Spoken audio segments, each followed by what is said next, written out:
نحمده ونصلي على رسوله الكريم اما بعد فاعوذ بالله من الشيطان الرجيم بسم الله الرحمن الرحيم الذين استجابوا لله والرسول من بعد ما أصابهم الكرب للذين أحسنوا منهم واتقوا أجر عظيم الذين قال لهم الناس إن الناس قد جمعوا لكم فاخشوهم فزادهم إيمانا وقالوا حسبنا الله ونعم الوكيل فانقلبوا بنعمة من الله وفضل لم يمسسهم سوء واتبعوا رضوان الله والله ذو فضل عظيم انما ذلكم الشيطان يخوف اولياء فلا تخافوهم وخافوني ان كنتم مؤمنين ولا يحزنك الذين يسارعون في الكفر انهم لن يضروا الله شيئا يريد الله الا يجعل لهم حظا في الاخره ولهم عذاب عظيم ان الذين اشتروا الكفر بالایمان لن يضروا الله شيئا ولهم عذاب عظيم صدق اللہ العظیم۔ آپ کے علم میں ہے کہ غزوہ احد کی بات ہو رہی ہے۔ غزوہ احد کے بعد اس کا پس منظر یہ ہے کہ جب کفار نے یہ سمجھا کہ بظاہر ان کو فتح حاصل ہو گئی ہے اور وہ واپس لوٹے مکہ کی طرف، تو راستے میں جا کر ابو سفیان جو اس وقت تک ایمان نہیں لائے تھے، ان کو یہ احساس ہوا کہ ہم نے غلطی کی، ہمیں چاہیے تھا کہ مدینہ والوں کو مکمل طور پر تباہ و برباد کر دیتے، ہمیں غلبہ تو حاصل ہو ہی گیا تھا، تو مدینہ سے کافی دور جا کر وہ ٹھہر گئے اور انہوں نے ارادہ کیا کہ واپس پلٹتے ہیں، واپس پلٹ کر مسلمانوں کا صفایا کر دیتے ہیں۔ تو یہ ان آیات میں اس کی بات ہو رہی ہے۔ اب نبی صلی اللہ علیہ وسلم کو جب اس بات کا علم ہوا، کچھ تو لوگوں نے بھی خبر دی، وحی کے ذریعے بھی آپ کو اطلاع دی گئی، تو حضور صلی اللہ علیہ وسلم نے اعلان فرمایا اگلے ہی دن، احد کے اگلے ہی دن، کہ ہم جو ہے کفار کا پیچھا کریں گے، ہم مدینے میں نہیں ٹھہریں گے بلکہ باہر نکلیں گے، ان کا پیچھا کریں گے۔ اور آپ نے ارشاد فرمایا کہ میرے ساتھ وہی چلے گا صرف جس نے کل جنگ میں حصہ لیا۔ یہ اس بات کی احتیاط تھی کہ تاکہ منافقین نہ جانے پائیں، تو صرف وہی صحابہ جنہوں نے پچھلے دن جنگ کے اندر حصہ لیا تھا وہی آپ کے ساتھ چلے، اور ان میں سے بہت سارے صحابہ شدید زخمی بھی تھے، لیکن زخموں کی حالت کے اندر ہی تقریباً 200 کے قریب افراد جمع ہوئے اور نبی صلی اللہ علیہ وسلم ان کو لے کر کفار کے پیچھے چلے۔ حمراء الاسد کی کوئی 8-10 کلومیٹر پہ ایک جگہ ہے مدینہ سے، تو وہاں تک آپ پہنچے، اور اسی لیے اس کو غزوہ حمراء الاسد کہا جاتا ہے۔ وہاں پر آپ پہنچ کر آپ نے پڑاؤ کیا، ٹھکانہ ٹھہرے کچھ عرصے کے لیے۔ ادھر جب مکہ والوں کو خبر ہوئی کہ نبی صلی اللہ علیہ وسلم مسلمان تو تیار ہیں اور وہ تو بلکہ ہمارے پیچھے آ رہے ہیں ہم پر حملہ کرنے کے لیے، تو اللہ نے ان کے دل میں خوف ڈالا اور وہ پھر وہیں سے واپس پلٹ گئے۔ تو ان آیات میں اس کی بات ہو رہی ہے۔ فرمایا کہ الذین استجابوا للہ والرسول، فرمایا کہ جنہوں نے قبول کیا اللہ اور اس کے رسول کے حکم کو، من بعد ما اصابہم الکرب، اس کے بعد ان کو زخم پہنچ چکا تھا، تکلیف پہنچ چکی تھی، اس کے باوجود بھی انہوں نے اللہ اور اس کے رسول کے حکم کو قبول کیا۔ اب اس میں ذرا غور فرمائیے کہ اس میں یہ آیات اس وقت تک نازل نہیں ہوئی تھی، صرف رسول اللہ صلی اللہ علیہ وسلم نے ان کو حکم دیا تھا کہ چلو میرے ساتھ،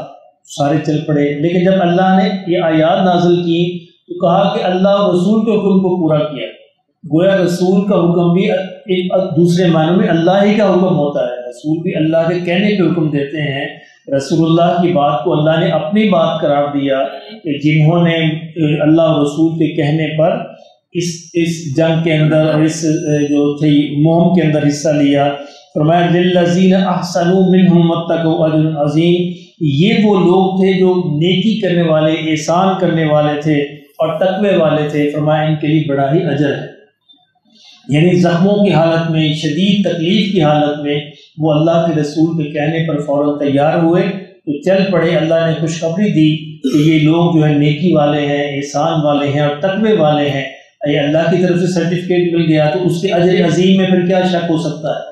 یعنی یقیناً ان کو اجر عظیم ہوگا جب اللہ نے خود ان کو یہ سرٹیفکیٹ نصیب فرما دیا یہ تقوی والے لوگ ہیں اور یہ احسان کرنے والے اور نیکی کرنے والے لوگ ہیں۔ فرمایا کہ الذین، یہ وہ لوگ ہیں قال لهم الناس، جن کو لوگوں نے کہا ان الناس قد جمعوا لکم، کہ لوگوں نے تمہارے لیے بڑی فوج تیار کر لی ہے۔ یہ منافقین کے جملے تھے، اور ابو سفیان نے بھی کچھ لوگ بھیجے تھے تاکہ مسلمانوں کو جا کے ڈرائیں کہ ہم بڑی فوج کے ساتھ دوبارہ جو ہیں وہ آ رہے ہیں۔ فرمایا کہ یہ وہ لوگ ہیں جن کو لوگوں نے کہا کہ تمہارے لیے انہوں نے بڑی فوج جمع کر لی ہے، فاخشوہم، ان سے ڈرو، مکے والوں سے ڈرو، نہ لڑو، بھاگ جاؤ۔ فرمایا اس بات نے کیا اثر کیا مسلمانوں پر؟ فزادہم ایمانا، ان کے ایمان کو اور بڑھا دیا، بجائے ڈرنے کے اس بات نے ان کے ایمان کو اور بڑھا دیا، اور انہوں نے کہا وقالوا حسبنا اللہ ونعم الوکیل، کہ ہمارے لیے تو اللہ ہی کافی ہے، وہی سب سے بہترین کارساز ہے، کہ ہم تو اسلحے کے زور پر اور تعداد کے زور پر ہم نہیں نکلتے میدان میں، ہم تو اللہ کے مان پر نکلتے ہیں، اللہ کی امداد سے نکلتے ہیں، اللہ کے حکم سے نکلتے ہیں، تو وہی ہمارا کارساز ہے اور وہی ہمارے لیے کافی ہے۔ یہ وہ آیت ہے کہ کسی بھی مشکل کے اندر اگر انسان جو ہے اس کا معنی ذہن کے اندر رکھ کر اللہ سے دعا کرے تو انشاءاللہ اللہ مشکل کو حل فرماتے ہیں۔ فَانْقَلَبُوا بِنِعْمَةٍ مِّنَ اللَّهِ، اللہ نے فرمایا کہ وہ پھر لوٹے اللہ کی نعمت لے کر، وَفَضْلٍ لَّمْ يَمْسَسْهُمْ سُوءٌ، اللہ کے فضل لے کر، اور ان کو کوئی تکلیف نہیں پہنچی، یعنی یہ غزوہ پیش نہیں آیا اور کفار جو ہے وہ ڈر کر بھاگ گئے، تو اللہ نے اس کو اپنی نعمت اور فضل قرار دیا کہ میری نعمت سے، میرے فضل سے، میرے کرم سے وہ صحیح سلامت واپس پہنچے اور ان کو کوئی تکلیف بھی نہیں پہنچی۔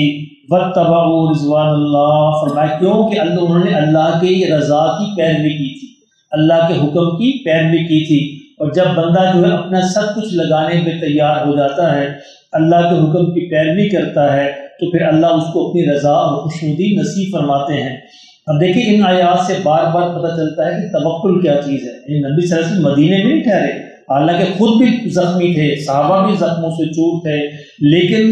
توکل کا، اللہ پہ توکل کا مطلب یہ ہے، اللہ کی مدد لینے کا مطلب یہ ہے کہ انسان ہر حال کے اندر جو کچھ اس سے ہو سکتا ہے وہ کرے، پھر اللہ اپنی مدد جو ہے انشاءاللہ عطا فرما دیتے ہیں۔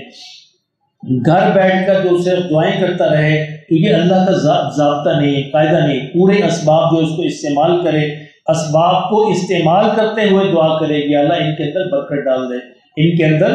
اپنی تو فضل اور کرم ڈال دے، تو پھر انشاءاللہ اللہ اپنا فضل و کرم فرماتے ہیں۔ فرمایا کہ واللہ ذو فضل عظیم، اور اللہ ہی بہت بڑے فضل والے ہیں، جس کو چاہتے ہیں عطا فرماتے ہیں۔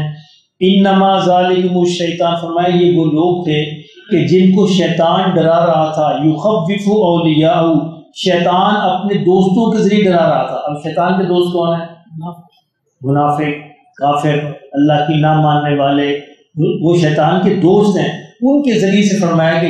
یہ شیطان جو ان کو ڈرا رہا تھا،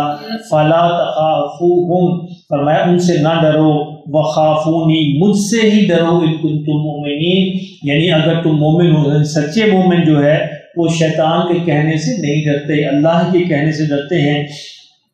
ولا يحزنك الذين يسارعون في الكفر، اب نبی صلی اللہ علیہ وسلم کو خطاب فرمایا گیا کہ آپ غمگین نہ ہوں ان لوگوں کے بارے میں جو کفر کے اندر آگے بڑھتے چلے جا رہے ہیں۔ نبی صلی اللہ علیہ وسلم اس بارے میں بہت غمگین رہتے تھے، بہت پریشان رہتے تھے کہ لوگ جو ہے کفر کے اندر کیوں آگے بڑھے چلے جا رہے ہیں، میری بات کیوں نہیں مانتے، جنت کی طرف اور کامیابی کی طرف کیوں نہیں آتے۔ فرمایا آپ اس میں پریشان نہ ہوں، آپ نے اپنی محنت کر لی ہے۔ انہم لن یضروا اللہ شیئا، ان کا کفر اللہ کو کوئی نقصان نہیں پہنچا سکتا، ان کا کفر جو ہے یہ اللہ کو کوئی نقصان نہیں پہنچا سکتا، بلکہ الٹا فرمایا کہ یرید اللہ، اللہ یہ چاہتا ہے، اللہ یجعل لہم حظا فی الآخرہ، ان کا آخرت میں کوئی حصہ رہے ہی نہ، وہ کفر کے اندر آگے بڑھتے چلے جائیں اور آخرت میں ان کو کوئی حصہ نہ ملے۔ وَلَهُمْ عَذَابٌ عَظِيمٌ، اور ان کے لیے پھر آخرت میں دردناک عذاب ہوگا، بڑا عذاب ہوگا۔ ان الذین اشتروا الکفر بالایمان، میں یہ وہ لوگ ہیں جنہوں نے ایمان کے بدلے کفر کو خرید لیا ہے۔ لن یضروا اللہ شیئا، وہ اللہ کا کوئی بھی نقصان نہیں کر سکتے۔ وَلَهُمْ عَذَابٌ علیم، اور ان کے لیے بڑا دردناک عذاب ہے۔ اچھا یہ تو کفار کی بات ہے، ہمارے لیے اس میں کیا سبق ہے؟ ہم بھی خریدتے ہیں، ہم بھی دین کے بدلے دنیا خریدتے ہیں۔ وہ کیسے کہ جب ہم دنیا کو دین پر ترجیح دیتے ہیں۔ دنیا کو دین پر ترجیح دینا گویا دین کو بیچنا ہے، دین کو دنیا کو خریدنا ہے، تو یہ بڑا خسارے کا سودا ہے، بڑا نقصان کا سودا ہے۔ وَلَا يَحْسَبَنَّ الَّذِينَ کا فرمایا جن لوگوں نے کفر کیا ہے وہ یہ گمان نہ کریں کہ انما نملی لہم خیر، کہ اللہ ان کو ڈھیل دے رہا ہے تو یہ ڈھیل ان کے لیے بہتر ہے۔ یعنی ہمارے ہاں بھی بعض لوگ کہتے ہیں نا جی کہ اگر ہمیں اللہ ہم سے راضی نہ ہوتا تو ہمیں یہ کیوں دنیا ملتی، کیوں دولت ملتی۔ دنیا ملنا، دولت ملنا، آسائش و آرام ملنا یہ اللہ کی رضا کی علامت نہیں ہے۔ اللہ کی رضا کی علامت صرف اعمال ہے، جس کو اللہ نے نیک اعمال کی توفیق دے رکھی ہے وہ اللہ کی رضا ہے۔ دنیا تو اللہ سب کو دیتے ہیں، دنیا کے معاملے میں تو اللہ کو مسئلہ ہی کوئی نہیں، سب کفار کو دے رہے ہیں، سب کو دے رہے ہیں۔ فرمایا کہ یہ گمان نہ کریں کافر کہ انما نملی لہم خیر، کہ ان کو جو ہم ڈھیل دے رہے ہیں وہ ان کے لیے بہتر ہے۔ خیر لانفسہم انما نملی لہم لیزدادوا اثما، فرمایا کہ ہم ان کو ڈھیل اس لیے دیتے ہیں تاکہ وہ اپنے گناہ کے اندر اور آگے بڑھ جائیں۔ وَلَهُمْ عَذَابٌ مُّهِينٌ، پھر ان کے لیے بڑا ذلت آمیز جو ہے دردناک عذاب جو ہے وہاں پہ ان کا منتظر ہوگا۔ اس لیے مسلمانوں کو بھی اس سے سبق لینا چاہیے۔ ہر وہ مسلمان جو گناہ کے اندر آگے بڑھ رہا ہے اور دنیا بھی اس کو خوب مل رہی ہے تو گویا اس کو ڈھیل ملی ہوئی، یعنی گناہ بھی کر رہا ہے، دنیا بھی خوب ملی ہوئی ہے، گویا اللہ نے اس کو ڈھیل دے دی ہے۔ اور اس ڈھیل کا نقصان یہ ہوگا کہ اس کے لیے توبہ کے سارے دروازے بند ہو جائیں گے اور بڑا ہی دردناک اور خطرناک عذاب جو ہے اس کا منتظر ہوگا۔ اس لیے اس بات سے ہمیشہ اس میں اللہ سے پناہ مانگتے رہنا چاہیے کہ اللہ ہمیں ڈھیل نہ دے، یعنی جس کو اللہ چاہتا ہے اللہ اس کو خبردار کر دیتا ہے۔ جس سے اللہ کو پیار ہوتا ہے وہ جو ہی کسی گناہ کی طرف بڑھتا ہے اللہ اپنے بندوں کو بیماریوں سے، مشکلات سے، مسائل سے، مصائب سے خبردار کرتا ہے، دیکھو واپس آ جاؤ، یہ میں نے تمہیں ڈھیل نہیں دی ہوئی، واپس آ جاؤ۔ یہ بیماریاں اور یہ مسائب اور یہ مشکلات اور یہ تکلیفیں یہ اصل میں انسان کو واپس لانے کے لیے ہوتی ہیں کہ وہ واپس اللہ کے راستے پہ آ جائے۔ اس سے گویا اللہ کو پیار ہوتا ہے، اور جن سے پیار نہیں ہوتا ان کو اللہ ڈھیل دے دیتا ہے۔ تو آپ نے ریوڑ دیکھا ہے، بھیڑوں کا ریوڑ، بھیڑوں کی یہ عادت ہے کہ وہ گندگی میں منہ مارتی ہیں، عام طور پہ یہ عادت ہوتی ہے، اور بھیڑ کے جو ریوڑ کا جو چرواہا جو ہوتا ہے اس کی یہ کوشش ہوتی ہے کہ وہ نہ منہ مارے، اس کے اندر ان کو ہٹاتا ہے 1 دفعہ 2 دفعہ 4 دفعہ۔ لیکن اگر کوئی بھیڑ ضدی کر بیٹھے کہ نہیں میں نے تو لازمی کرنا، وہ کہتا ہے جا مار گوں کھا جا مار پھر کھا، پھر میری طرف چھٹی۔ اب اس نے اس کو ڈھیل دے دی، نقصان کیا ہوا؟ گندگی کھا لے، گندگی کھانے سے نقصان ہوگا۔ یہی معاملہ اللہ رب العزت کا انسانوں کے ساتھ ہے، جن سے پیار ہوتا ہے اللہ ان کو ڈھیل نہیں دیتا، اللہ فوراً ان کو خبردار کرتا ہے، واپس لاتا ہے راستے پہ، اور جن سے پیار نہیں ہوتا ان کو ڈھیل دیتا ہے، جا مار پھر کھا، تو گناہ کھا، پھر جہنم تیری منتظر ہے۔ اللہ پاک اپنی پناہ میں رکھے، آمین۔